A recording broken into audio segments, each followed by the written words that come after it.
नमस्कार शेतकरी मित्रांनो, सोयाबीन व कपासी या पिकाकरता हेक्टरी 5,000 रुपये अनुदान, तर यामध्ये 2 हेक्टरपर्यंत मर्यादित क्षेत्र आहे, म्हणजे शेतकऱ्याला एकूण 10,000 रुपये मिळणार आहे।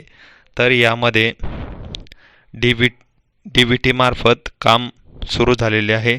ज्या शेतकऱ्यांनी 2023 मध्ये ई पीक पाहणी पोर्टलद्वारे आपली नोंदणी केलेली आहे, त्या शेतकऱ्यांना हेक्टरी 5,000 रुपये अनुदानास पात्र राहील। ई पीक पाहणी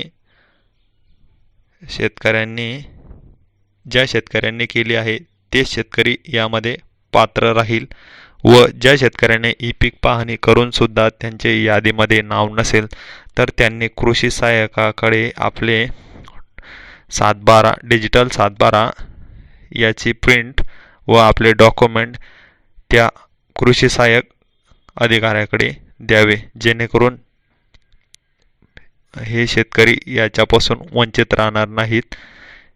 असेच नवीन माहिती जाणून घेण्यासाठी आपल्या चॅनलला सबस्क्राईब करायला विसरू नका। धन्यवाद।